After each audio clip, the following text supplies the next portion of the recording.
Buenas tardes. Sí.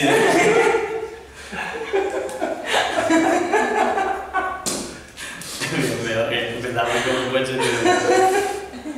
Vamos a compartir durante el día de hoy esta breve, condensada e intensa formación o curso sobre tarot. Y vamos a ir adentrándonos poco a poco. Entonces vamos a hablar un poquito de cómo es posible esto del tarot, de dónde sale y tal. La humanidad lleva buscando desvelar el futuro desde el principio de su existencia, es decir, miles de años.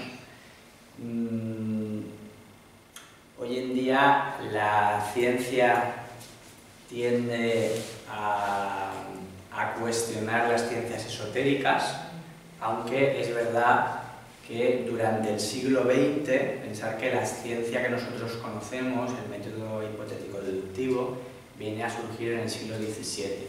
Siglo XVII, XVIII, XIX, 3 siglos de ciencia, donde conforme se crea ese método científico van cuestionando la ciencia anterior, que tiene mucho que ver con el esoterismo, pero justo ya en el siglo XX hay la misma ciencia acaba de alguna manera acercándose de nuevo a paradigmas hasta cierto punto esotéricos. Todo el movimiento del siglo XX del holismo, y que va de la mano de la física cuántica, oh sorpresa, lleva a la ciencia a volver a acercarse a los paradigmas que ha estado rechazando. Claro, cuando nosotros empezamos a desarrollar los humanos la ciencia moderna, en el siglo XVII, XVIII, descubrimos algo muy evidente, y es que todo el universo funciona por códigos. Absolutamente todos son códigos. Puedes coger el código genético, puedes coger el código que tiene programado la climatología, puedes coger el código biológico, por ejemplo, el reloj biológico, o la secuencia de reprogramación de la sangre o de las células. Descubren que todo es un código que se puede estudiar, y gracias a eso nacen las ciencias. Y empiezas a especializar el conocimiento, pero que no es más que estudiar esos códigos que explican cómo funcionan las cosas. Y desde ahí entonces empiezan a cuestionar todos los planteamientos religiosos y por ende mucho de los planteamientos espirituales, ¿no? Entonces es como, no, vosotros sois supersticiosos y nosotros somos científicos, hemos descubierto, no creemos en Dios, pero el caso es que aquí hay una inteligencia que ha dejado programadas las cosas. Vale. En algún sitio habrá salido esa inteligencia, pero vale. La cuestión es que todo lo que existe obviamente es cierto. Todo conocimiento puede existir gracias a que todo está programado. Eso que hacemos los humanos con la informática no es más que lo mismo que ha hecho la inteligencia que lo ha creado todo. Ahí se puede. Vale. Dado que todos son códigos y que en realidad solo existe un universo que está totalmente interconectado, y esto es lo que nos aporta la cuántica, en realidad podemos llegar a una conclusión que se nos olvida prácticamente siempre a los modernos. Si todos son códigos y todo el universo está interconectado, en realidad todo puede conectarse. Es decir, todo sistema de conocimiento tiene que tener alguna rama, algún punto de encuentro con cualquier otro código. ¿Por qué digo esto? Porque la ciencia se basa en causa y efecto. Entonces la ciencia llama ciencia aquello cuando ve una causa y sabe que esa causa ha creado este efecto, dice esto es científico. Cuando ocurre algo y desde lo que ha comprendido no puede considerar esto como consecuencia de esto, dice que eso no es científico, que es imaginación, superstición. Pero si tenemos en cuenta que el universo es uno y todos son códigos y todo el universo está interconectado, sí o sí tiene que estar conectado de alguna manera a todo lo que sucede.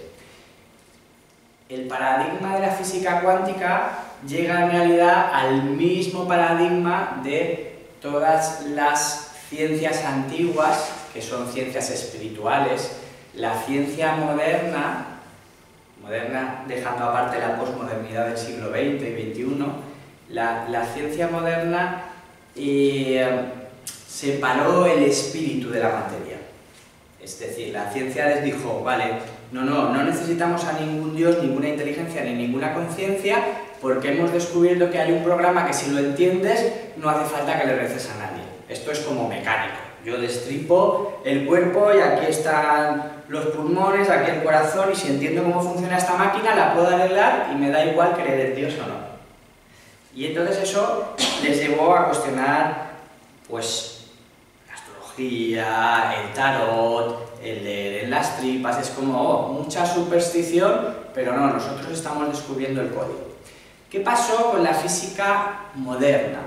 Cuando la ciencia empezó, la física descubrió que había unas leyes inmutables, sería mucho decir, pero digamos que bastante constantes, ¿no? Y oye, el hielito cuando llega a 0 grados se congela, pero cuando esa misma agua la pones a 100 grados se evapora. Empezamos a descubrir leyes que más o menos se respetan y están ahí indistintamente de la parte de espíritu.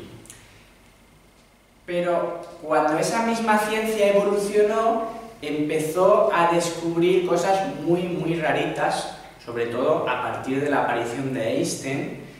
La física cuántica, cuando empezó a analizar la luz, empezó a descubrir que en realidad el universo sí funciona como un ente consciente e inteligente. Y eso es la crisis y la apertura de conciencia de la modernidad. Es esa paradoja en que la ciencia, que nace precisamente por negar el espíritu y ser materialista, acaba, por su mismo descubrimiento, llegando otra vez a decir, ahí va, que sí que hay unas estructuras materiales como unas leyes físicas, pero también hay un espíritu, también hay una inteligencia con la que puedes interactuar. Entonces, los físicos cuánticos descubrieron cosas como que la luz es inteligente y elige por dónde entra y por dónde no, y lo que descubrió es que el universo funciona como un ente consciente y la consciencia individual interactúa con la conciencia global, si quieres llamar a Dios o llamarla como quieras. Entonces se han hecho muchos experimentos, por ejemplo, pues imaginaros pues algo así, donde tienes 4 entraditas y vas dejando moneditas y por aquí van chocando, ¿no? Como laberintos, van cayendo las bolitas y pueden caer en 4 vasos. Pues si tú pones esas bolitas, las dejas caer, más o menos estadísticamente te caen por igual. Pero si tú pones a un grupo, por ejemplo vosotros, y dejamos caer y os ponéis todos a meditar, a pedir, a visualizar que va a caer a la izquierda, resulta que estadísticamente se cumple. Es decir, eso está descubierto hace muchos años. Es decir, que es real que la intención individual puede influir en cómo se van a manifestar las cosas. Claro, esto nos vuelve a la visión de los alquimistas, de los esoteristas o simplemente de los científicos antiguos. La ciencia antigua, ya sea a través del yoga, de la espiritualidad, de las religiones, de la alquimia, todos decían exactamente lo mismo. Decían que el universo es un ser vivo. Inmenso, gigante, pero un ser vivo. No 10 seres vivos, un ser vivo. Entonces, cada ser vivo está en conexión con el gran ser vivo. Entonces, tu conciencia, dentro de las leyes que son rígidas, hay un margen que depende de cómo orientas la conciencia. Hay 2 formas de orientar la conciencia, que una sería femenina y otra sería masculina. Y tenemos que aprender a usar las 2. La parte femenina de usar la conciencia es el yin, que es observar. Esto tiene que ver con aprender a ver las señales. Cuando uno deja de estar pensando en su película, tengo que hacer esto, lo otro, no sé qué, entra en un silencio y observa, de una manera natural entra en armonía con lo que se está manifestando, con lo que aparentemente está afuera. O sea, la meditación es una forma de dejar de crear interferencias para poder entrar en armonía en lo que está sucediendo. Digamos que si el universo es una canción, es una música, es una melodía, si tú sales de tu neurosis, te relajas y te abres de forma natural, vas a generar unas notas que están en armonía con la canción que está sucediendo. ¿Vale? Nosotros imaginamos que ahora estamos aquí tranquilos, reposados, ahora entra alguien que llega tarde pero que está en su película y en vez de captar la sintonía entra, ¡ay, perdonad, es que no sé qué tal! Y rompe mucho la atmósfera porque no tiene escucha. Pero a lo mejor pasa al revés. Llega otra persona que es súper sensible y en vez de tal, entra y mira a ver qué es lo que hay. Si nos ve riendo, pues empieza a reír y a bromear, pero si estamos todos tranquilos, pues entra y se ajusta, ¿no? Ese adaptarse es la parte yin. Y hay que trabajar nuestra capacidad de tener esa magia, de ser receptivos y dejar que la onda dominante nos lleve. ¿Se entiende? Eso tiene que ver con la atención. Luego está la actitud yang, masculina. Todos somos masculinos y femeninos. La parte yang tiene que ver con la intención. No con la atención, recibo, sino con la intención. Como nosotros somos parte de la energía del universo, y el universo es la hostia de poderoso, cuando nosotros estamos en armonía con el universo, nos volvemos gente muy poderosa. Entonces hay dos formas de captar ese poder.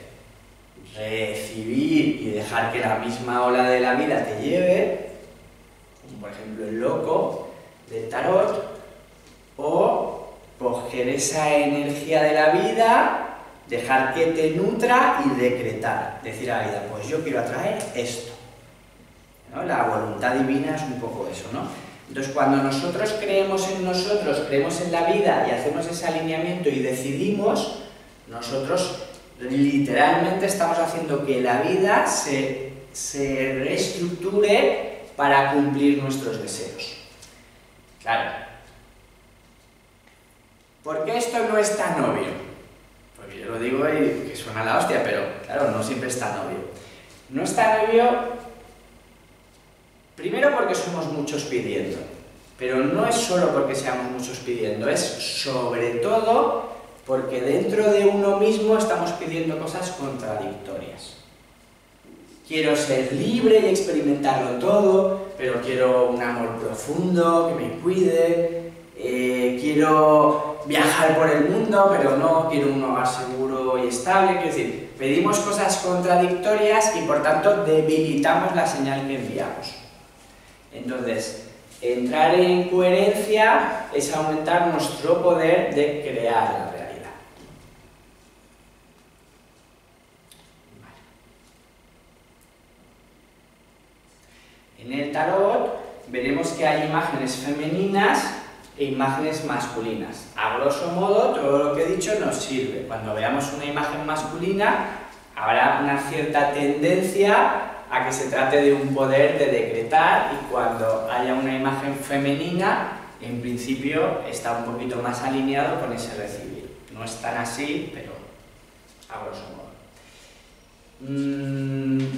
En general, el arquetipo femenino tiene que ver con la sensibilidad, con la receptividad, con la capacidad de ver y sentir.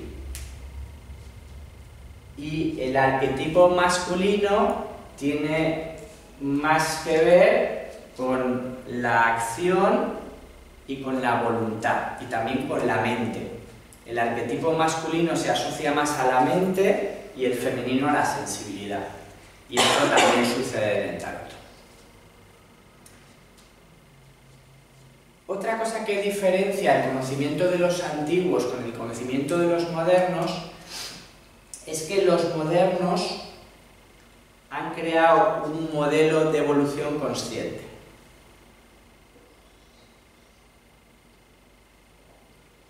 Y los antiguos no.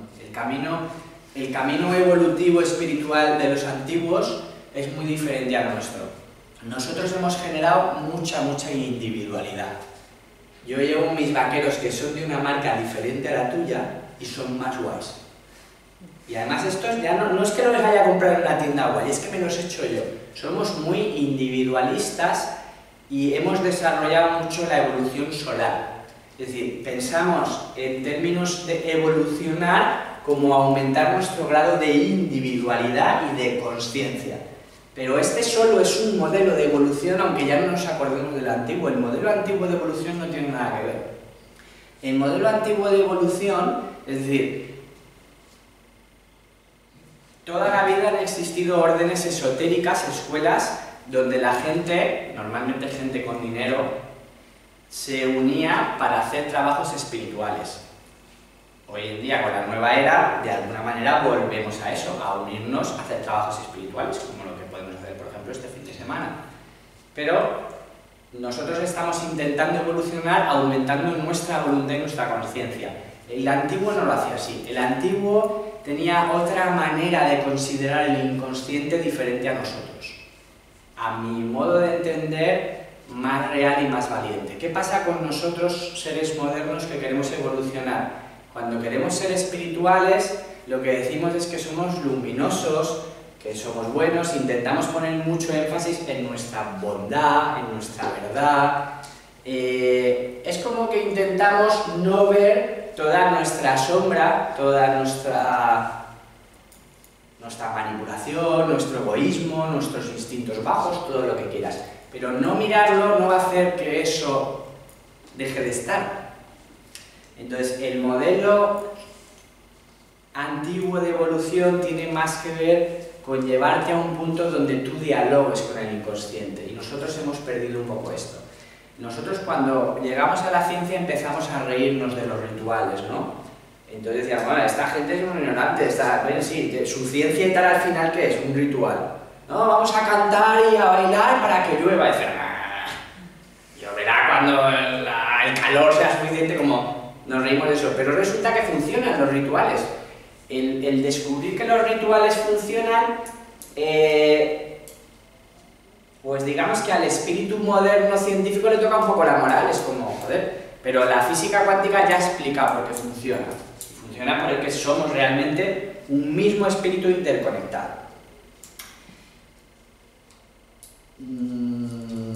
Vale. Vamos a hablar un poquito del consciente y del inconsciente, ¿vale? Ay, voy a poner una. ¿Qué es esto del inconsciente?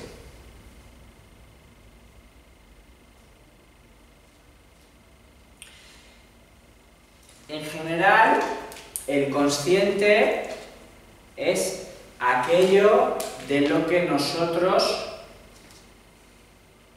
digamos que nosotros somos muchas cosas, somos muchos personajes. Esto es algo que el hombre moderno también ha olvidado, que somos muchos. Y claro, cuando tú no sabes que tú eres muchos personajes, no entiendes nada. ¿Cuántas veces decimos, pero cómo pude yo decidir o hacer eso? Es que no entiendo, ¿en qué estado de conciencia estaba yo para haber dicho esa salvajada o haber hecho eso? Es tan sencillo como que la persona que está hablando cuando dice cómo pude yo hacer o decir esto, no es la que hizo o dijo eso, es otro personaje dentro de ti. Entonces, para evolucionar, lo primero que tenemos es que recordar que nosotros somos muchos personajes, porque si no, no vamos a poder evolucionar. Pero como tenemos un modelo de evolución tan solar, tan de individualidad, buscamos como ser muy conscientes de quiénes somos y intentamos tener una imagen de nosotros luminosa. Yo soy bueno, virtuoso, y estos cabrones que me rodean son lobos, y eso hace que no veamos nuestra sombra. Entonces, si queremos realmente evolucionar, en vez de poner todo el énfasis en una voluntad buena y consciente, tenemos que empezar a tener la humildad de ver nuestras sombras, de ver como en muchas de nuestras palabras hay agresividad, como que en muchos de nuestros comentarios, miradas o actos hay, yo qué sé, envidias, celos, egoísmo, y que no pasa nada, que eso hay que verlo y hay que aceptarlo. El tarot tiene todo un modelo evolutivo que te cuenta las etapas por las que atraviesa la conciencia hasta alcanzar la iluminación. Y eso es lo que vamos a ver ahora. Resulta que el inconsciente tiene su propio lenguaje. El inconsciente se basa en símbolos. Esto es lo que tenían muy claros todos los antiguos. Los antiguos manejaban ciencias que por una parte buscaban el conocimiento y la previsión de la vida, igual que nuestra ciencia moderna, que busca prevenir las cosas o preverlas, entender cómo funcionan las cosas, es lo que busca la ciencia. Los antiguos también, pero al mismo tiempo que buscaban comprender cuándo iba a llover y cuándo no, cuándo había que sembrar y cuándo no, además siempre tenían un acercamiento al conocimiento en el que trataban de hablar con ese espíritu para encauzarlo hacia lo que les convenía. O sea, rituales. Cuando hablamos de inconsciente, el inconsciente tiene su propio lenguaje. Por ejemplo, el lenguaje de la interpretación de los sueños. Eso llegó gracias al psicoanálisis a partir de Freud, siglo XX. El siglo XX ha sido el momento en el que la humanidad ha vuelto a mirar ese diálogo con el inconsciente. Pero resulta que los siglos XVII, XVIII, XIX y XX ya no, porque el XX ya abre otra vez el mundo del inconsciente, paradójicamente es cuando hemos sido más racionalistas, más científicos y hemos negado el inconsciente. Con la Ilustración en el siglo XVIII creíamos mucho en lo racional, para al final en el siglo XX decir, tenemos la hostia de conocimiento, la hostia de tecnología, somos muy eruditos, hacemos maravillas, pero joder, seguimos asesinando, exterminando, guerras, violaciones, o sea, oh, sorpresa, por muy racionales e inteligentes que somos, seguimos siendo unos salvajes primitivos. Y eso trajo una crisis muy grande al siglo XX, es como, hostia, nosotros que pensábamos que estábamos evolucionando y resulta que no, que el corazón no nos ha evolucionado. ¿Qué es lo que nos habíamos olvidado? Ese diálogo con el inconsciente. El inconsciente es muy importante. Y esto nos llevó a hacer una revisión de la mitología. Nosotros cuando estábamos en la ciencia, siglo XVIII, XIX, cuando cogíamos las mitologías, que eran estos cuentos que escribían los antiguos tan sabios, nosotros decimos, esos son cuentos para los niños pequeños, eso no es sabiduría, porque los antiguos te contaban la mitología como, esto es un conocimiento muy importante, y nosotros desde nuestro ego moderno dijimos, bah, son mitos, son cuentecitos. Pues lo que hemos descubierto en el siglo XX es que esos cuentecitos estaban explicando cómo funciona el inconsciente y el ritual es como recuperar la armonía entre el consciente y el inconsciente. Nosotros los modernos hemos intentado hacer de nuestro poder principal el consciente, nuestra voluntad y la toma de conciencia, pero resulta que por mucha individualidad, mucha voluntad que tengamos, sigue siendo mucho más poderoso nuestro inconsciente. Por eso podemos ser personas muy inteligentes, muy cultas y todo lo que quieras, pero luego fumamos con ansiedad o nos masturbamos compulsivos o tengo 3 carreras pero casi me falta poco para gritar a mi mujer a todas horas como un posesor. Quiero decir, caemos en que nuestra parte irracional nos desborda y nos recuerda que no hemos sabido integrar nuestra totalidad. El tarot es ese conocimiento que va a tratar de ayudarnos a comprender todos esos personajes internos y en qué etapas funcionan. Este proceso en el que el tarot explica los diferentes estados de conciencia por los que pasan los humanos se llama el viaje del héroe y tiene que ver con el significado profundo de las láminas de tarot. El viaje del héroe. Porque hay que ser un héroe, hay que ser muy valiente para atreverse a confrontar el inconsciente en lugar de quedarnos aferrados a las 4 cosas que nos funcionen y nos den estabilidad. Hay que ser muy valiente para querer seguir evolucionando, creciendo y enfrentarse a nuestros miedos. Por eso es el viaje del héroe. Sí, yo creo que... No, que solo quería, o sea, el inconsciente es yin y el consciente es yang, o... Sí, lo podría ver así, sí, correcto. A grosso modo, el inconsciente es lunar y el consciente es solar. Nosotros hemos pecado de querer evolucionar solo a través del sol. Y hemos dicho, los antiguos son demasiado lunares, son ingenuos, quieren crear una armonía con Dios solo poniendo música y bailando. ¡Qué ingenuos son! Pues resulta que es más fácil tener una experiencia de unidad bailando con música que leyéndote todos los libros de la enciclopedia. Entonces nosotros nos hemos equivocado porque hemos creído que podíamos tener más evolución simplemente metiendo más información al consciente, y no es verdad. Eso lo hemos descubierto en el siglo XX gracias a todo el psicoanálisis de Freud, de Jung y de otros que siguieron evolucionando.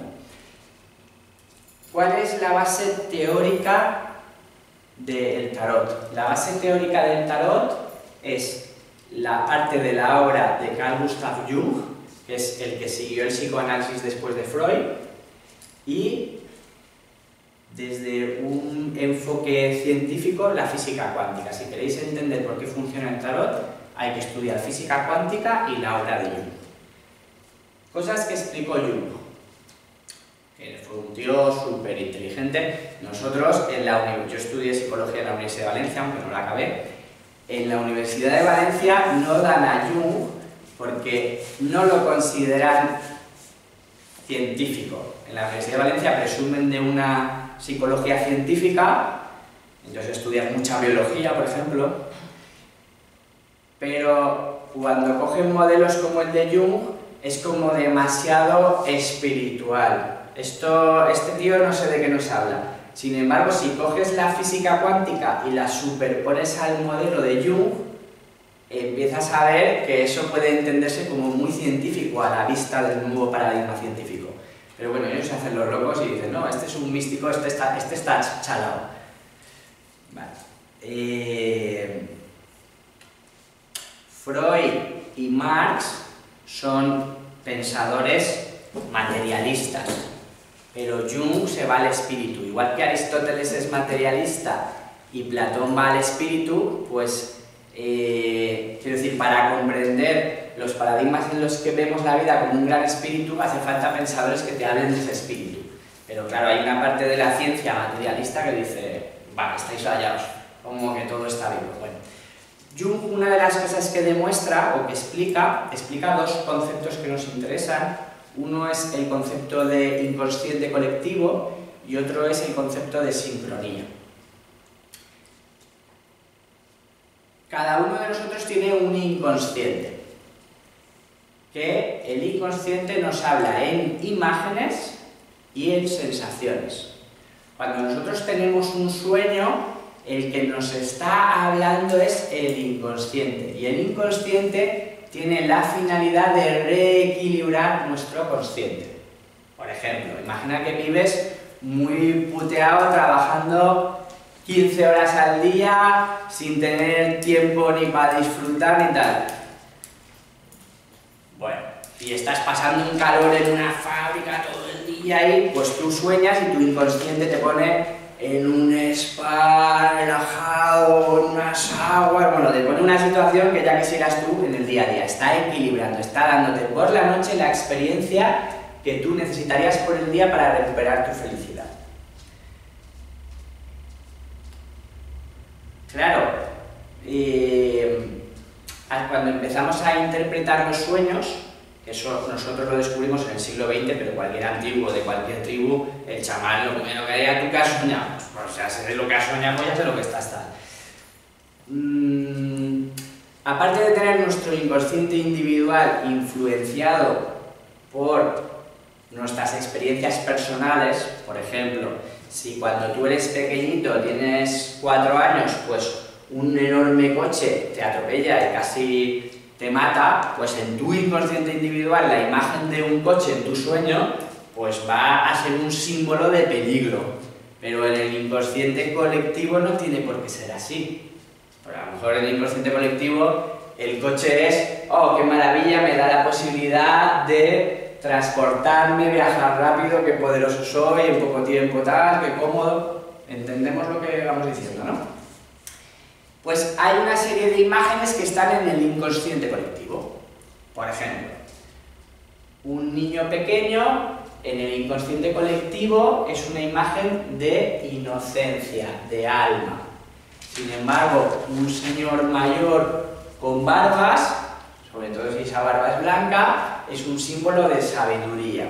Tiene experiencia porque tiene muchos años, el blanco es un color de pureza, no tiene una emoción hacia ningún lado, tiene todos los colores, el blanco es la unión de todos los colores y por tanto de la sabiduría, tiene todos los registros. Otro símbolo del inconsciente colectivo es el agua. Si tú ves agua, está hablándote del yin o del yang. ¿El agua es femenina o masculina? Yin, femenino. De hecho, ¿quién mueve el agua? La luna. La luna, Selene, es la diosa que mueve el agua. ¿Porque los antiguos contaron ese cuento? Sí, y porque los científicos también dicen, no, es que resulta que el movimiento de la luna crea la marea. Ah, vale, vale.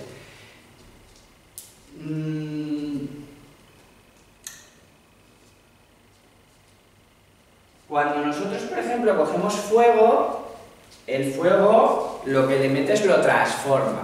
Si en nuestro sueño hay un fuego, pues hay un símbolo de transformación. Si yo dejo este boli encima de la mesa es tierra, es materia, es estático, la tierra tiene la característica de ser estable, para bien y para mal. La tierra puede ser muy aburrida. Yo dejo esto aquí y dentro de 10 años puede seguir ahí. Hostia, no es muy creativo, pero joder, qué estabilidad me da saber que hay algo que es estable. Pues la tierra, una mesa, una piedra, está simbolizando precisamente esa permanencia. Pero si veo una llama de fuego, no, la llama de fuego es lo que le pongas, te lo va a quemar, te lo va a transformar en otra cosa. Yo le meto un tronco y me lo convierto en cenizas. Transforma, ¿vale? El fuego es el símbolo del sol, del yang, de lo masculino, de la conciencia, de la intención, del ver, de dar claridad. Si yo voy como los antiguos, antes de la luz eléctrica, ¿por qué nosotros nos hicimos tan de voluntad consciente, de individualidad los modernos? Porque inventamos la electricidad. Cuando pasamos a ver las cosas con tanta luz, empezamos a querer un conocimiento que fuera así, concreto. Esto significa esto, blanco y negro, punto. El mundo no es así, ni de coña. Pero en fin, cuando vivíamos sin luz y era todo, ibas ahí entre sombras, pues ibas acojonado. Y era todo eso, ¿es mi vecino o es un monstruo? Pues no lo sé. ¿Me viene a atracar o es mi amigo Paco? No había luz, entonces vivíamos mucho más cerca del inconsciente. Para bien y para mal. Al crear la luz eléctrica empezamos a buscar un conocimiento mucho más riguroso. Nosotros en los colegios lo que hemos hecho es cuadricular la conciencia y darle mucho de comer al hemisferio izquierdo, que es masculino, que es lógico, que es racional, que es el que pone en la cuadrícula un conocimiento cuadriculado. Esto significa esto y punto. Pero la sabiduría derecha no es esto significa esto y punto. El hemisferio derecho vive una experiencia que no etiqueta. Es mucho más cercano de conceptos de Dios, de unidad, que estoy sintiendo. Un occidental que quiere ser sabio se encierra y se lee todos los libros. Un oriental que quiere ser sabio pone una música en directo y se pone a bailar hasta que se siente en unidad consigo mismo, con el viento, con las ramas. Está mucho más cerca de una experiencia de Dios que el camino occidental. El tarot es un intento de desarrollar los dos caminos, el masculino y el femenino. Por eso al final la última carta es andrógina. Es alguien que tiene los dos sexos. Vale.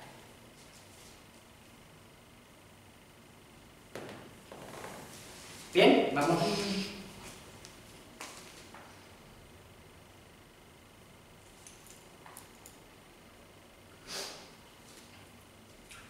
Los colores tienen significado. Las formas tienen significado. Normalmente los significados vienen de la naturaleza, porque la naturaleza es lo que perdura durante miles de años y por tanto se codifica en nuestro inconsciente. Por ejemplo, si yo digo el color rojo, en la naturaleza, ¿dónde está el color rojo? En el fuego y en la sangre. Porque yo puedo decir, no, es que la bandera de Japón tiene un círculo rojo. Ya, pero ¿eso cuántos años lleva? Pues mira, en el siglo XIX... Eso no es nada. Pero el fuego lleva miles de años porque está en la naturaleza, ha estado y estará. Vale. Si yo digo el color verde, ¿qué nos recuerda el verde en la naturaleza? Los árboles, las hojas. La vegetación, claro, es el referente principal. Cuando buscamos el significado de un color, tenemos que buscar ese color donde abunda más en la naturaleza, porque esa es la realidad típica de la que vamos a sacar. Y mucha gente de las que habla de colores no tienen ni idea de esto. Entonces, cuando queramos buscar los significados puros, tenemos que reflexionar de dónde están sueltos en la naturaleza. Claro, ¿dónde es más fácil ver el azul? Pues en el cielo o en el agua, ¿no? Normalmente en el cielo, claro, pues es el referente del cielo. Pero es por eso, porque la naturaleza lo pone ahí.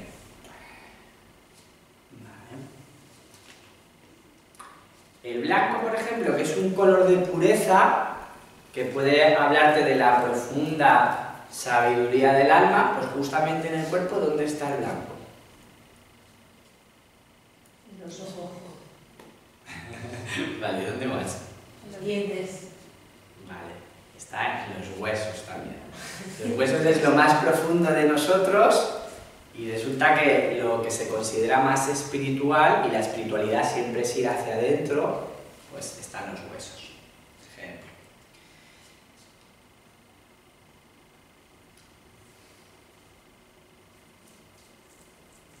Si cogemos, por ejemplo, el rojo, como bien decíamos, fuego, el fuego es caliente. Cuando yo estoy caliente, es mucho más probable que esté sexual, ¿no? Porque volvemos a la naturaleza, no a la cultura de una época, de un lugar en el planeta que dura unos años y se va, no, la naturaleza. Cuando estoy en rojo, en naranja, estoy en caliente. Por tanto, el rojo y el naranja son colores que tienen que ver con la sexualidad. Y si tienen que ver con la sexualidad, tienen más que ver con el cuerpo que con la mente. ¿Correcto? No estoy muy mental cuando estoy rojo. Estoy cachondo, estoy vital, porque si estoy excitado mis músculos están fuertes y tienen poder, es poderoso. Un guerrero con la espada está mucho más cerca del rojo que del azul. Porque está con toda la sangre, los músculos y... un guerrero acaba la batalla y viola la que tiene, porque no está, a lo mejor en frío, que no está en una guerra, no violaría a nadie, pero está después de la matanza de los está con todo el instinto ahí, el instinto no piensa.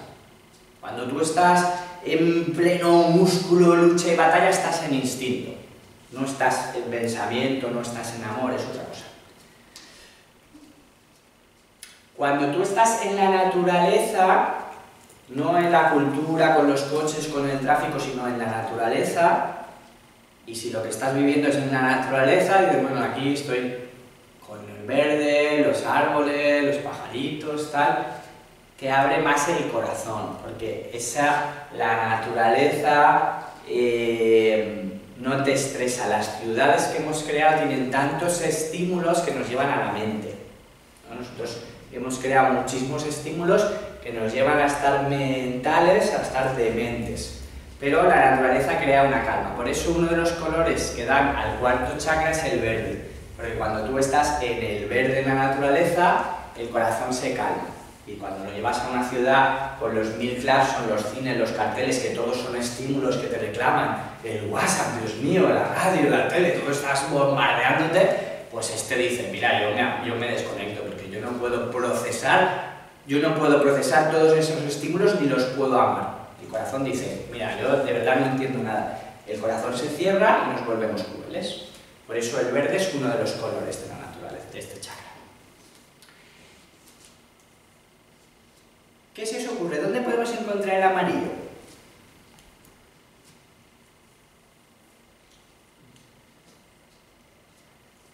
Los esposos. ¿Qué habías dicho? No, sí, los esposos son esos. Sí, en general el amarillo es como el color principal del sol, de la luz.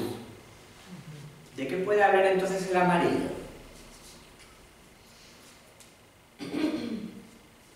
La realidad.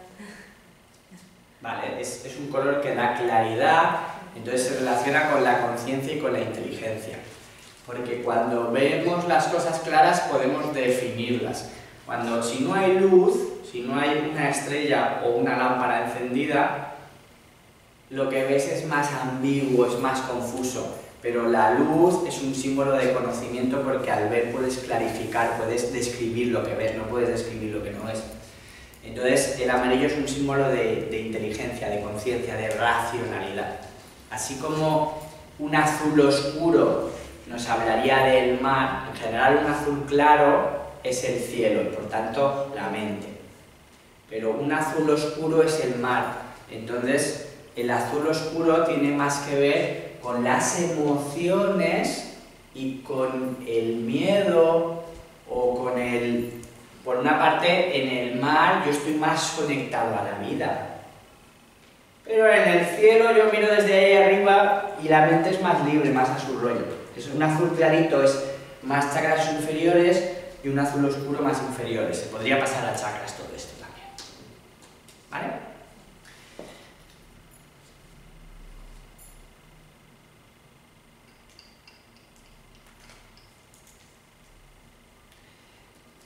Por tanto, cuando en el tarot te ponen colores, si el que ha hecho ese tarot ha estudiado el simbolismo, que normalmente lo han hecho, el predominio de unos colores u otros en la carta te está dando este tipo de claves. Por ejemplo, nadie que te haga un tarot y te ponga un personaje todo vestido de rojo te va a decir que ese personaje no es sexual. Si te pone un personaje que tiene el rojo fuerte, te está diciendo que es un personaje sexual, apasionado o fuerte, con un carácter fuerte. Yo soy un Aries, un Leo, o sea, hay fuego. Vale. Y aparte de los colores, tenemos otro hecho que es la ropa. No es lo mismo estar vestido que estar desnudo. Y dentro de lo que es estar vestido, según cómo estés vestido, estás dando un tipo de mensajes al inconsciente. En realidad, esto es una obviedad. Cuando nosotros, los humanos, nos vestimos, en nuestra manera de vestir estamos diciendo a los demás de qué tribu somos. Si yo me he visto trajeado con corbata y un maletín, yo le estoy diciendo al mundo qué tipo de persona soy, qué tipo de cosas me interesan. Acércate conmigo a hacer negocios, vamos a hablar de cosas importantes, vamos a traer dinero, vamos a invertir. Pero si yo voy hecho un hippie, es decir, pues a mí me importa más la libertad y lo bohemio y ir a mi rollo que otros formalismos, ¿no? Nosotros estamos transmitiendo de qué tribu somos. Pues el tarot también hace eso. Donde mejor se entiende esto es en un uniforme. Si yo soy policía, yo tengo un traje de policía. Si yo soy militar, tengo un traje de militar. Y ya se sabe qué se espera de mí según me he visto. Pues esto que cuando pones un uniforme es muy obvio, en menor grado en realidad está en cualquier manera de vestir, sí que hay una manera de traducir. Por tanto, cuando nosotros vemos una carta tenemos que fijarnos un poquito en eso.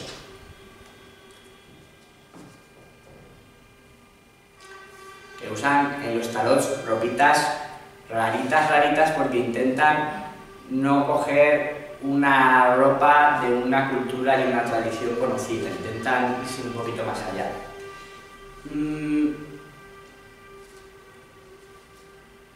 No es lo mismo tener los pies descalzos que tenerlos vestidos.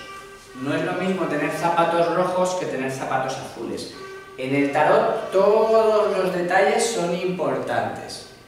Y los buenos autores han mirado hasta el milímetro los detalles. Por ejemplo,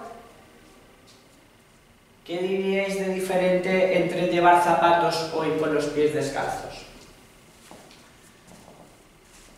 Protegerse. Por ejemplo. Estar conectado a la tierra. Sí. Entonces, si alguien está, por ejemplo, ¿un chamán va descalzo o va con zapatos? Descalzo. Está descalzo, porque el chamán es chamán precisamente porque está en conexión con la vida.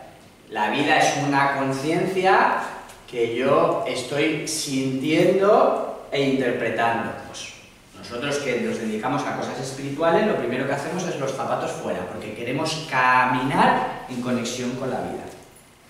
Pues esto en el tarot, todos esos detalles lo saben. Si una carta tiene zapatos y esos zapatos son grandes, es alguien que camina sólido. Pero si no se ven ni los pies, igual el tema es un poco más etéreo. Vale. La cabeza es un símbolo de inteligencia, de comprensión. Si yo quiero decir que esto de aquí es poderoso, le pongo una corona, que es una forma de decir, ahí hay algo importante. Y dependiendo de la forma de la corona, pues voy a decir, si es una persona espiritual, pues le alargo más la corona para arriba. Si es más terrenal, pues se la hago cuadrada para abajo. Si por ejemplo es una persona terrenal, pues le hago rayas horizontales, lo que le importa es lo cotidiano. Pero si es alguien espiritual, pues se las hago para arriba. Por ejemplo. Otra forma del tarot de decir de que la persona es poderosa es usar un báculo, es decir, un palo. Según el tarot, si yo hago esto, inmediatamente el inconsciente está sabiendo que yo soy más poderoso. Por cierto, esto es una representación del fuego. Los bastos, los palos, representan el fuego. Por tanto, la energía sexual. Pero cuando la energía sexual está en una mano, significa que hay un cierto grado. Está en una mano y no está así, ¿eh? No está así, no, está separada. Pues si está aquí soy un macaco. Pero si está separado significa que yo estoy pudiendo canalizar la energía sexual hacia algún fin. Y por tanto ya hay poder. Porque la energía sexual es poderosa porque es la fuente de la vida, pero si la sé canalizar, entonces hay poder. Es creatividad. O sea, y además es verdad, las personas carismáticas suelen ser más sexuales, porque si alguien que no disfruta nada del sexo ni de la vida está reprimido y no tiene carisma. Alguien que es sexual pero sabe canalizarlo es mucho más carismático, más atractivo, nos atrae.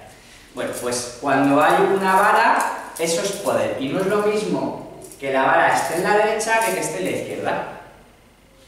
¿Cuál es la parte femenina del cuerpo? ¿La izquierda o la derecha? La izquierda. La izquierda es la parte femenina. Por tanto, si yo tengo una bácula en la mano izquierda, significa que mi poder es femenino. Y si está en la derecha, significa que mi poder es masculino. Si yo tengo la bácula de poder en mi mano izquierda, mi poder, mi autoridad, tendrá más en cuenta las emociones. Esto es un poder más compasivo que esto. Si yo tengo aquí la bácula de poder, me viene ese a los leones, clemencia. Clemencia no, son mis leyes y punto. Esquema masculino cuadriculado. A la vez. Vale, bueno, vale, clemencia. Vale, no le cortes la cabeza, no lo vas a matar. Córtale la mano. Es que estoy viendo Juego de Tronos y no voy a contar. Perdona que se me lía un poco. Si el hemisferio izquierdo, que es con el que funcionamos, es masculino y el derecho es femenino, porque has dicho que el lado derecho es masculino, perdón, al revés. O sea, es que ahora mismo tengo un cacao. Perfecto. Es una buena pregunta y además es importante. Yo no sé por qué los humanos no tienen más veces en cuenta justo lo que acabas de preguntar. Sí.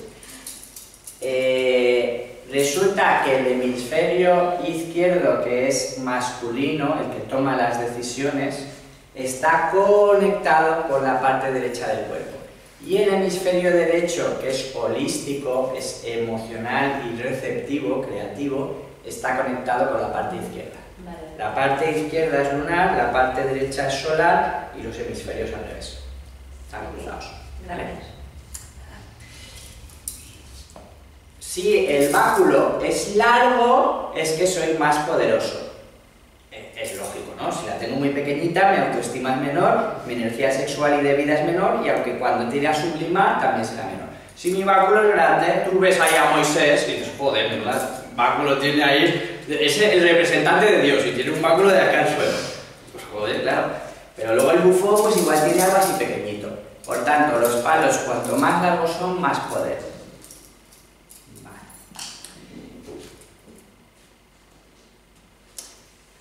Sin embargo, una forma redondeada, una forma de óvulo, una forma de huevo es más femenina. Lo masculino es más agresivo. Una espada, un palo, un falo, tiene dirección y es más agresivo. En cambio, lo redondeado no tiene aristas, no pincha, en un círculo todos somos iguales y representa lo femenino.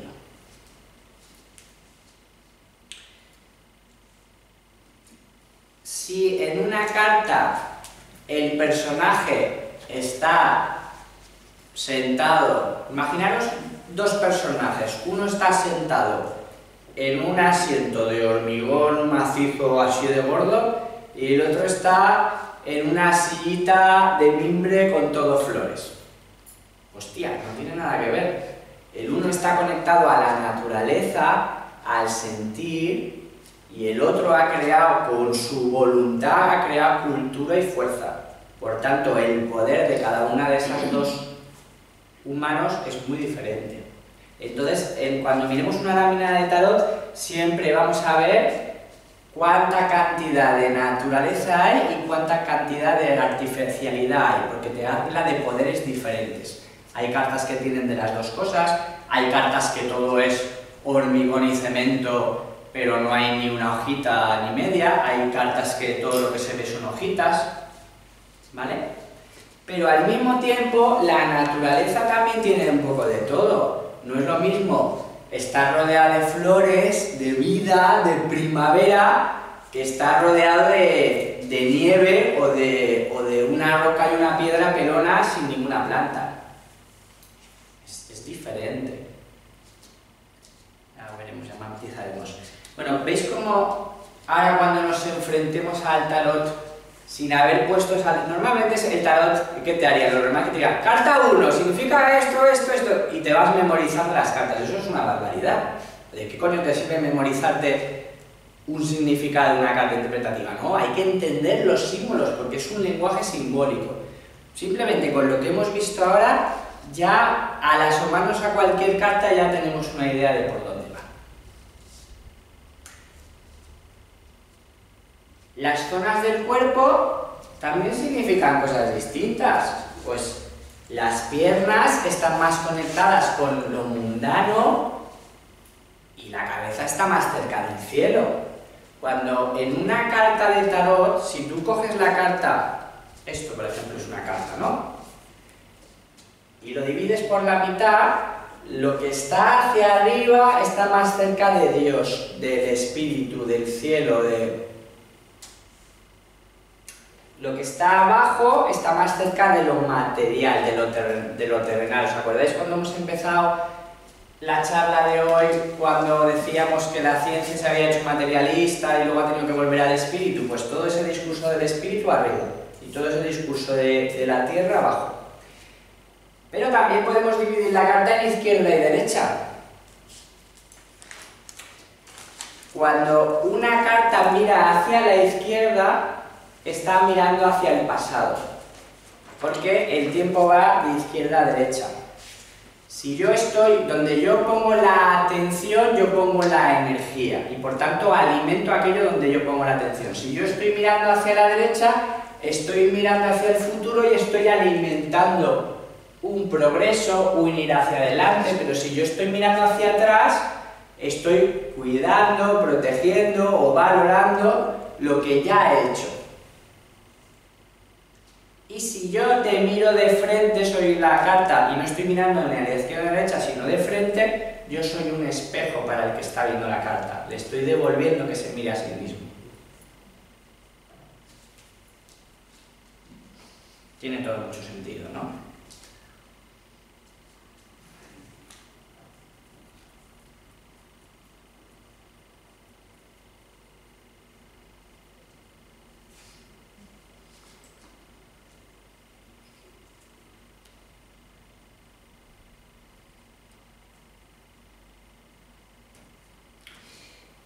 ¿Qué puede significar la desnudez?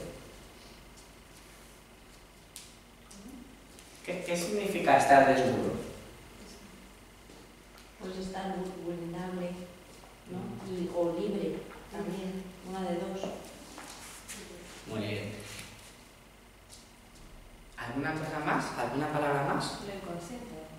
inconsciente. Yo diría... ¿Contacto con la naturaleza también? Totalmente. Eso es totalmente. ¿Por qué? Porque el cuerpo es naturaleza. O sea, ¿qué diferencia hay de ver un árbol a ver a un animal desnudo? Es lo mismo. Esto es naturaleza. Esto es cultura. Esto es cultura. Si yo tengo una armadura, yo tengo un... todo eso es cultura. Pero si yo estoy desnudo, yo soy naturaleza. Y por tanto, cualquier zona que esté desnuda está más en contacto con la naturaleza. El estar completamente desnudo es el máximo símbolo de sinceridad y autenticidad. Porque si estoy completamente desnudo, es muy probable que yo haya trascendido el querer aparentar cualquier rol.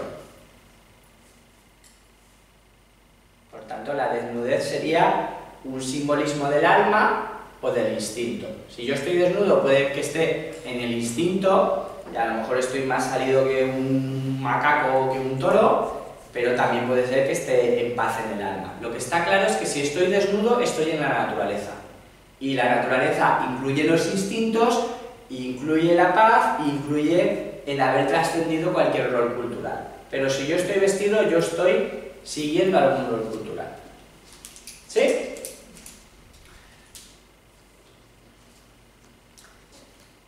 Si yo...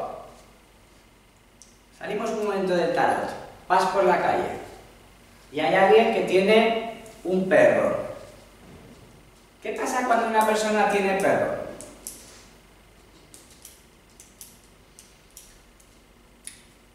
Cuando una persona tiene perro y tiene un vínculo de amor con ese perro, está más cerca del instinto. Porque si tú tienes amor y amistad con un ser vivo, un perro, un gato, tú ya tienes una armonía con tu fiera. Todos tenemos una fiera dentro. En el sexo nos gusta oler, nos gusta lamer, somos animales. Si yo soy tan culto, tan civilizado, que voy al campo y digo, ¡ay, qué asco! Hormigas, bichos, ¡ay, el perro, tu perro no que me ha lamido! Soy tan culto, soy tan civilizado que reprimo cualquier acto instintivo. Pero si yo amo a mi perro y amo a mi gato, y ya no te digo si me pasea conmigo por la calle y es mi compañero de vida, es que yo en mi ser hasta cierto punto he integrado el instinto. Si ese animal yo lo tuviera en la carta en brazos en mi corazón, significaría que yo he integrado a lo mejor pues un equilibrio entre mi instinto y mi corazón, pero si el animal lo tuviera por la parte genital o por las piernas, hablaría de esa fuerza y esa naturalidad del instinto. Si yo tengo un perro en las piernas, en los pies, significa que yo camino en conexión con mi instinto, y el instinto es muy intuitivo. Lo que no está ahí perdido pensando en mil cosas de vete a saber qué. ¿Se entiende todo, verdad?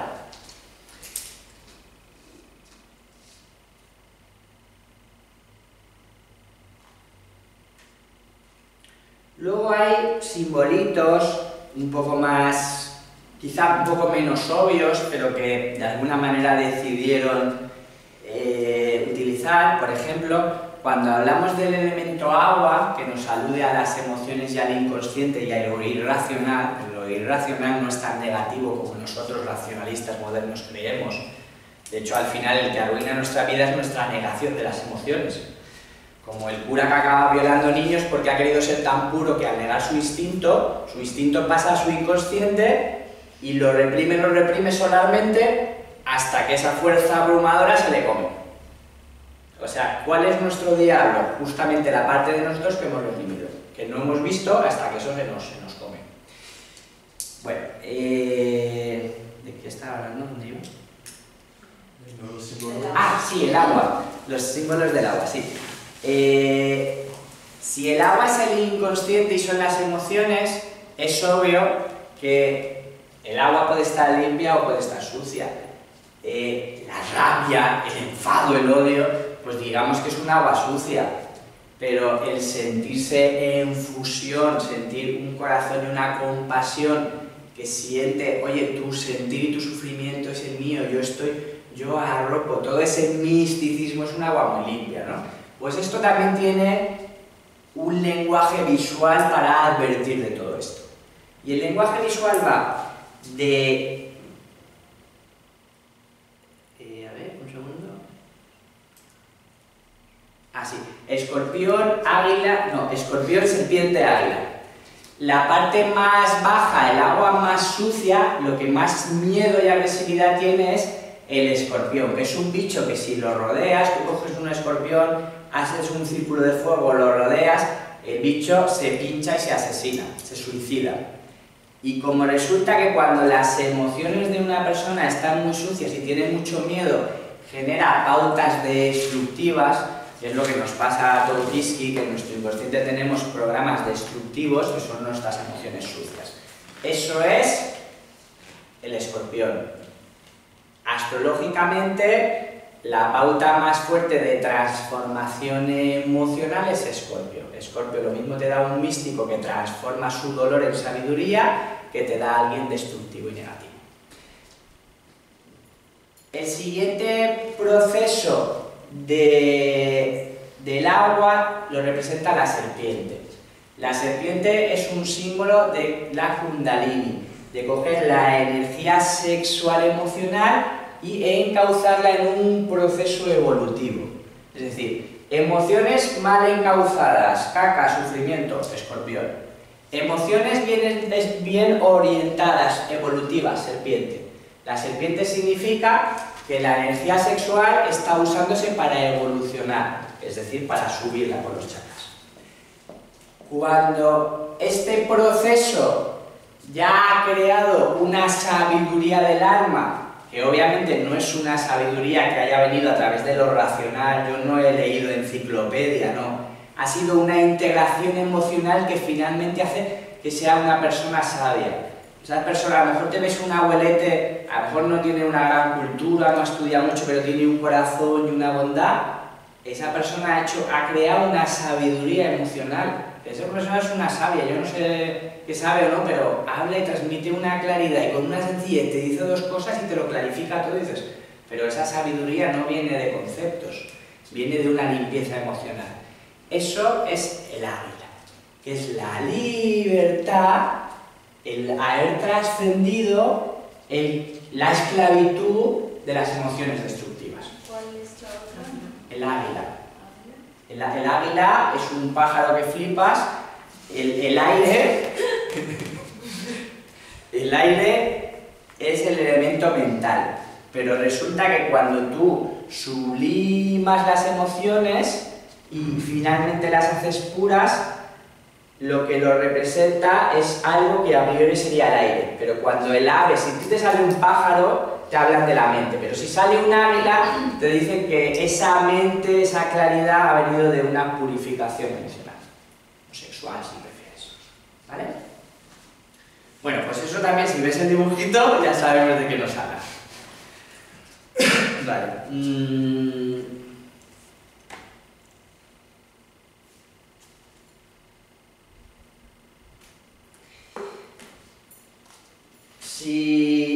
Si nosotros en una carta vemos un señor, pues ese señor puede representar a un humano. Pero si vemos, por ejemplo,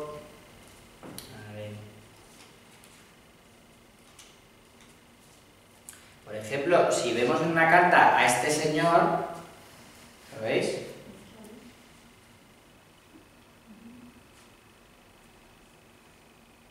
Gente muy fea, pero yo creo que este no es un señor que tú te puedas encontrar por la calle, por ahí con cuernos, no sé qué. Quiere decir que hay personajes que son simbólicos y personajes que son más reales. Entonces, ¿qué pasa cuando el personaje que tenemos, digamos que si fuera una película sería un personaje fantasioso? Si es un personaje fantasioso, si no es real, yo no me lo puedo encontrar por la calle, entonces no está hablando de una persona, está hablando de una cualidad.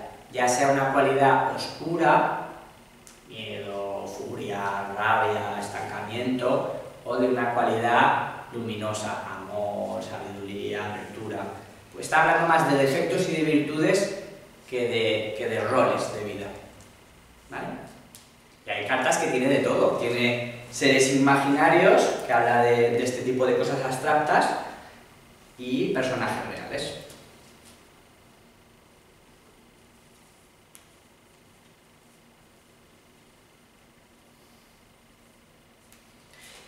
Vale.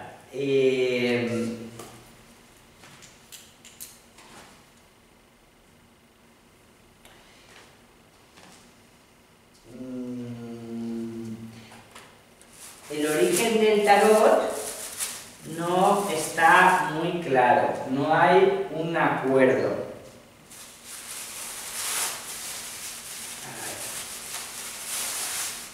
Un segundo, para que detalle así no me salta nada. Bueno, se ha escrito mucho sobre el origen del tarot, pero la conclusión es una, que no hay un acuerdo de qué tan antiguo y qué tan moderno hay, pero sí que hay algunas cosas que se saben. Los más esotéricos, como siempre, dan mucha más antigüedad al tarot que los intelectuales científicos. Lo que se admite culturalmente es mucho más moderno. ¿Qué tal? ¿Qué dicen los intelectuales más académicos, más oficiales? Oye, como mucho siglo XIII y va que chutas. Siglo XIII, siglo XIV, ahí sí que hay pruebas de láminas encontradas donde podemos ver claramente un antecedente cultural del tarot. Por ejemplo, hay unas cartas italianas que se usaban para educar en los colegios, es decir, tratar de transmitir la cultura y el conocimiento en imágenes, y esas cartas se ha visto que son muy parecidas a los arcanos mayores. Entonces, ahí se ve claramente como una conexión cultural. Dice, oye, pueden salir de ahí. Vale. En el siglo XX, que como ya hemos dicho, ha vuelto un renacimiento de los temas esotéricos, todo lo que en el siglo XVII, XVIII y XIX se ha alejado del esoterismo, en el siglo XX ha habido un boom de autores que han recogido de nuevo el conocimiento de los antiguos, lo han iluminado y han dicho, ojito, que estos no son ignorantes contando fábulas, esta es gente que sabía mucho. Y eso se ha podido hacer sobre todo cuando hemos vuelto a mirar hacia el inconsciente y nos hemos dado cuenta que los antiguos explicaban muchas maneras de poder hablar con nuestro inconsciente y por tanto de evolucionar. Bueno, ¿cuál es la versión más antigua de datación del tarot? Pues es decir que los arcanos mayores provienen del libro de Tot, es decir, del libro de la sabiduría de los sacerdotes de Egipto. Yo concretamente lo creo. Yo en general soy un convencido de que el conocimiento es muy antiguo. Hay muchas pruebas de que ya no del tarot, en todo.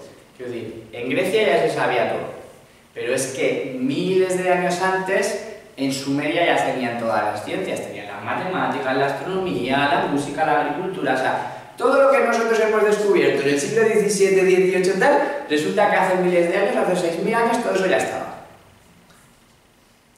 Y más antiguo también, si te vas a la India ya tenían culturas avanzadas hace 10.000 años. Quiero decir, como la historia que nos han contado es falsa, tienen que siempre evitar darnos fechas reales. Por eso cuando datan Egipto todo es como, no, esto es de 3.000 años. Dice, no, perdona, es que está alineado con el cielo. O sea, ya tenían astronomía avanzada, pero resulta que está alineado con el cielo de hace 10.000 años, no de 3.000.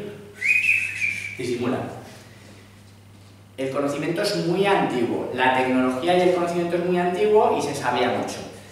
Más allá de que se hable de la tradición de los gitanos, de Italia en el medievo, o si queréis de Egipto, lo que sí está claro es que indistintamente de dónde pongas el origen de estas cartas, lo que tenemos muy claro es que es un compendio de sabiduría brutal plasmado en imágenes. Es decir, todos los eruditos que han estudiado el tarot, sobre todo a partir del siglo XX, se han dado cuenta que todo este lenguaje simbólico del inconsciente está mega plasmado en las láminas de tarot. Entonces, cuando hacíamos la puesta en común, nuestra compañera nos ha comentado que ella sabe leer el pozo del café.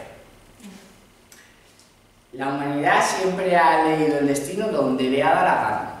Quiero decir, corta las tripas según como caigan las tripas del toro, vamos a ganar la batalla o la vamos a perder. Me tomo el té o el café y tal. Yo he interpretado también el té. Quiero decir, ¿todo se puede interpretar? Sí. Volvemos a lo mismo. Todos son códigos. Como todos son códigos y nuestro espíritu puede alinearse al gran espíritu, si nosotros establecemos una manera de hablar con el gran código, todo nos puede contestar. Eso es cierto. Entonces, ¿por qué el tarot y no leer, por ejemplo, las tripas de un animal muerto? Aparte de que hoy en día nos daría un poco de asquito. Porque hay códigos que por su naturaleza tienen muy pocos matices y códigos que por su naturaleza tienen muchísimos matices.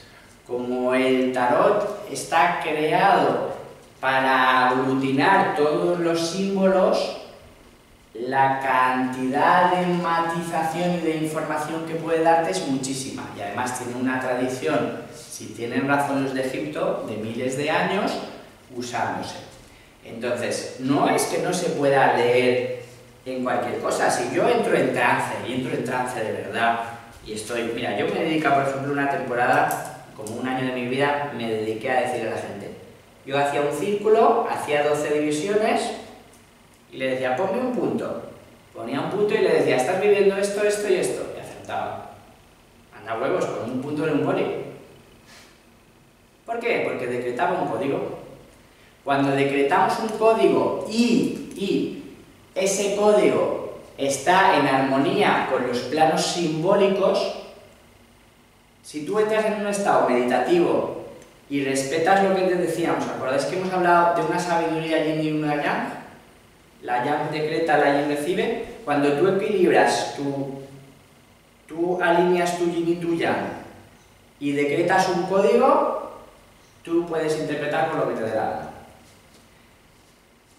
Pero, mira, una de las teorías del tarot, por ejemplo, dice que en el 1200 hubo una reunión en Marruecos, en el siglo XIII, donde se reunieron muchos sabios, todos los de la época, y juntos crearon el tarot. Probablemente esta historia es mentira, pero nos hace ver ya el hecho de que alguien lo pueda poner en los libros y tal, es como... O sea, lo que uno piensa cuando ve el tarot y empieza a entender todo lo que cuenta es... ¿Cómo era tan lista? O sea, ¿cómo pudo entender tanto simbolismo? Y además no solo es que cada carta transmita tanto, es como que encima te cuenta la historia del orden y de todo el proceso de creación del ego y de trascender el ego hasta llegar al alma. Vamos a ver, la gente normal con aprender a ganarse el pan, ¿para qué chuta? O sea, es un conocimiento abrumador. Y eso no lo discute nadie de los que saben. Vale, yo desde luego ya os digo que pienso que es muy antiguo. Bueno, pues... Vale. Nosotros estamos haciendo un taller de los arcanos mayores. Pero habréis oído a lo mejor que hay arcanos menores también. Vamos a ver un poquito qué es eso de mayores y menores. Los arcanos mayores son 22 cartas, que están numeradas del 1 al 21, y luego está el loco, que a veces se le pone el 0 y a veces se le pone el 22. Hoy en día tendemos a pensar en el loco como el 0, y antes tendían a pensar en el loco como el 22, lo cual es interesante porque nos pone una cosmovisión diferente. Luego entraré cuando expliquemos las cartas por qué. Los arcanos mayores, que son los que vamos a estudiar hoy, se relaciona con la parte más profunda, con la parte arquetípica, por los estados de conciencia por los que atravesamos. Un arquetipo es una actitud existencial. El arquetipo del sabio, el arquetipo de la inocencia, el arquetipo del miedo, el arquetipo del instinto, el arquetipo de... Son estados de conciencia donde bueno, ponen cosas, ¿no? Entonces, aparte, si estos 22 arcanos mayores son los más profundos, los que te pueden hablar, digamos que si quisiéramos ser solo predictivos y como muy haz esto, haz lo otro, pero a mí no me cuentes el rollo de que estoy sintiendo por dentro y tal, nos podemos ir más a los menores. Los que dan profundidad son los mayores. También se pueden usar para predecir, de hecho se usan para predecir, pero hay una correlación, es decir, en realidad en el tarot estamos trabajando, sobre todo a partir del siglo XX, la astrología era predictiva. La astrología se usaba para decir, va a haber una guerra, va a pasar esto, va a pasar lo otro, hasta que llegamos al siglo XX y surgió la psicoastrología. Es decir, el descubrir el inconsciente nos hizo revisar la manera de interpretar. Entonces, a partir del siglo XX y de descubrir el inconsciente, dejamos de ser predictivos rígidos y empezamos a, en vez de decir va a pasar esto y punto, lo que pasa a partir del siglo XX con el psicoanálisis es lo que estás viviendo por dentro es esto y por tanto lo que se va a manifestar es esto. O sea, ya no digo, vas a discutir con alguien, te digo, tú estás liberando tu individualidad, estás empezando a necesitar ser visto y tener tu criterio, y como no estás acostumbrado a tener tu voz y tu voto, lo vas a hacer con miedo y vas a discutir con alguien. Es distinto. Los arcanos mayores, cuando somos buenos tarotistas, lo trabajamos desde ese principio. No es vas a vivir esto y punto. No, aparte que es una barbaridad decirle a alguien esto es lo que hay y punto, porque resulta que nuestra conciencia es creadora. Como mucho le puedes decir, conforme se ha movido tu conciencia, conforme estás moviendo la energía y la vida, estás caminando hacia aquello. Pero no, esto es lo que hay, punto. Vamos a ver. Si tú, es que el que te está consultando sigue siendo un mago y según donde ubique su conciencia está creando. Y yo, o sea, a veces he pensado que el tarot es como un reflejo de tu inconsciente, que puedes moldear y elegir. O sea, tú puedes tener una tendencia a que surja esto o que no, y elegir si quieres potenciar eso para que surja o a frenar el seco para que no surja. ¿Eso es más o menos lo que tú estás diciendo? Sí. ¿O no? Sí. Sí, totalmente. Sí. Tu inconsciente... El inconsciente habla en símbolos y como el tarot es un compendio de símbolos, tiene una afinidad muy rápida, trabajan en símbolos y en imágenes. Y aunque el inconsciente de cualquier persona tenga una tendencia, una inercia, la parte ya masculina de intención, de hecho es la espiritualidad moderna, es precisamente desarrollar toda la conciencia solar que podamos para poder reprogramar el inconsciente. Los antiguos se metían dentro del inconsciente y trataban de viviéndolo resolverlo. Los modernos nos salimos del inconsciente y tratamos de mantenerlo a raya. Habrá que hacer algo intermedio, porque está muy bien haber desarrollado todo el grado de conciencia que estamos desarrollando, pero tenemos que aprender a hacer las paces con nuestro inconsciente, porque si no al final siempre nos tumba. Las relaciones afectivas son el paradigma que demuestra eso. Nuestro inconsciente siempre derrumba las relaciones afectivas porque todo lo que no hemos resuelto de llevarnos bien con nuestro inconsciente se va a manifestar en la relación de pareja. Vale, si los arcanos mayores son los estados de conciencia que atraviesan nuestro inconsciente o nuestra relación consciente-inconsciente, ¿qué carajos son los arcanos menores? Los arcanos menores son 56 cartas, 56 más 22, 78, o sea que los tarots tienen 78 cartas. Los arcanos menores son ni más ni menos que la representación de los 4 pilares psíquicos que existen, o sea, los elementos, el fuego, el agua, el aire y la tierra. Cuando nosotros cogemos la astrología y la astrología la simplificamos al máximo y decimos, bueno, la carta astral es muy... Ya estamos acabando, ahora haremos una pausa. La carta astral es muy compleja, no me expliques toda la carta astral. ¿Cuál es la esencia? ¿Qué es lo más sencillo que la carta dice de mí? Se llama Los 4 elementos, que por cierto es el libro que he escrito. El libro que he escrito es precisamente para entender los 4 elementos y cómo calcularlo. Pues si los 4 elementos son los 4 pilares psíquicos de la conciencia humana, los 2 sistemas de conocimiento más potentes probablemente, que es la astrología y el tarot, los 2 los tienen ahí incluidos. Entonces todas las cartas, las 56 cartas de los arcanos menores, es para poder ver qué está pasando en los 4 elementos de la persona. ¿Cómo? Pues muy sencillo. Los 4 elementos tienen números del 1 al 10. Entonces resulta que cada número por numerología tiene un significado. El 1 la unidad, el 2 la dualidad, el 3 es el plano que se crea, bueno, bla bla bla bla. Cuando tú coges el significado del número y del palo, de ahí deriva el significado de esa carta. Y luego ya tienes, pues, rey, reina, paje, todo eso no lo voy a explicar porque vamos a dar los mayores. Pero bueno, os digo que el rey es el máximo dominio de una energía. El rey de espadas, espadas es la mente, hostia, tiene un dominio mental que lo flipas. El caballo de espadas, un tío es un caballo con una espada, el caballo es luchador, movimiento, una mente guerrera. ¿Vale? Los arcanos mayores están bastante claros en la bibliografía humana. Quiero decir que casi todos los autores están de acuerdo en qué significan. Hay muchos autores muy superficiales que se limitan a decir palabras clave interpretativas sin comprender qué carajo es lo que está ocurriendo dentro, qué es lo que nosotros vamos a intentar que nos suceda. Nosotros vamos a intentar hacer algo que es difícil, vamos a intentar en un día entender todo el significado profundo y al mismo tiempo predictivo y hacerlo una experiencia, pero lo vamos a intentar y hasta donde lleguemos, pues genial. Pues también os digo que si esto está claro en todos los libros, con los arcanos menores no pasa.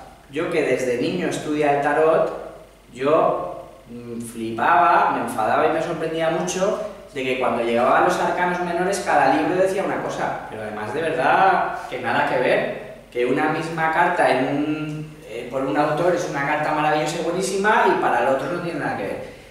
Como yo siempre he sido muy holístico y me leí muchos libros y muchos autores, llegué a la clara conclusión de que no tenía ni idea. Digo, cada uno me decide lo que os sale del pijo, vale.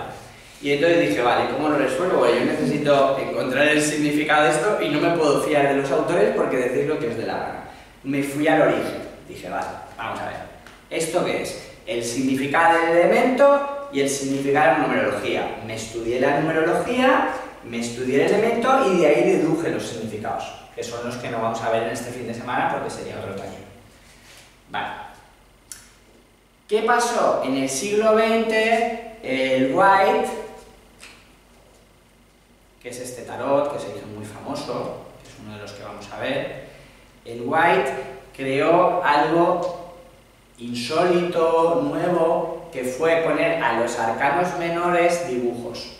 Normalmente en todos los tarots que había antes del White tenían los dibujos de los arcanos mayores y los arcanos menores no eran más que la acumulación del símbolo, quiero decir, pues un 10 de espadas era el dibujo de 10 espadas, mente culminando, un 10 de bastos eran 10 bastos, un 2 de copas eran 2 copas dibujadas, hasta que llegó el White y hizo dibujos. Bueno, a partir de ahí otros autores modernos lo copiaron e hicieron dibujos, por ejemplo también Aleister Crowley.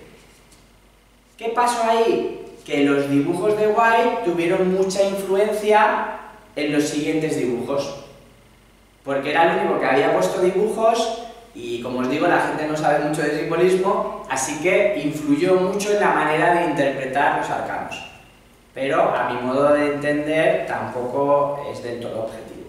Entonces, no es mi opinión, pero francamente en mi opinión no os podéis fiar mucho de la interpretación de los arcanos menores. Por ejemplo, si coges el White y lo contrastas con los arcanos menores del tarot de Osofen, que en principio son los sabios, porque este tío es un sabio, el White pertenecía a una orden esotérica, o sea, una orden donde estudiaban astrología, cábala, lo estudiaban todo y crearon tarot, igual que Aleister Crowley y el tal, vale. Oso, que también se supone que es un sabio moderno, pues si coges esos arcanos y los comparas, no tienen nada que ver. O sea, ya no matices, sino que una carta que en uno es súper buena, en la otra es una mierda de carta, y dices, me sale yuyu. Y claro, no puede ser que en un tarot una carta parezca tan buena como la estrella y en otra tan mala como la torre. Entonces, bueno, pues eso. Entonces, si queréis abordar un día ese tema, os recomiendo que os vayáis al origen, a buscar el símbolo del número y del palo. ¿Alguna duda, comentario?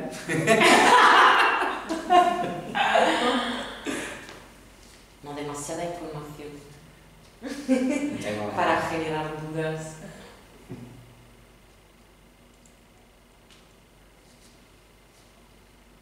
Ha sido mucha información, pero en realidad hemos avanzado mucho.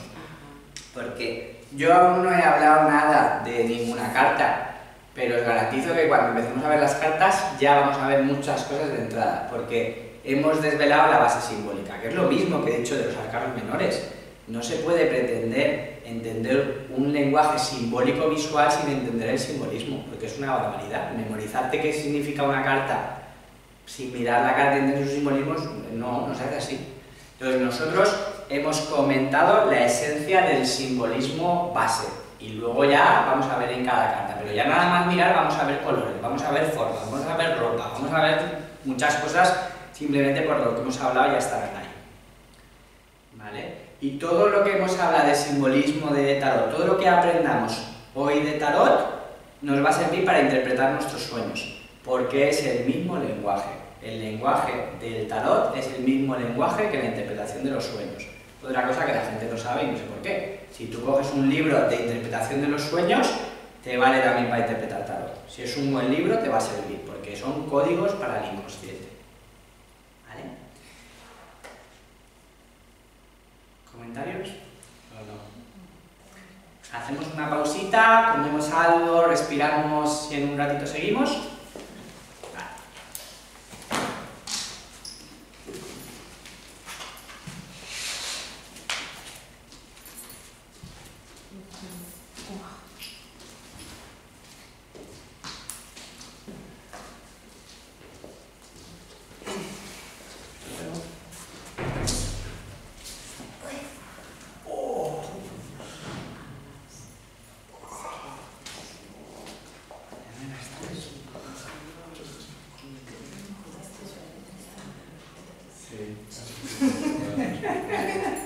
Pero hay puntos. Sí, hay algo que decir. Porque, sí. Y cuando Cristina dice que curso yoga y ella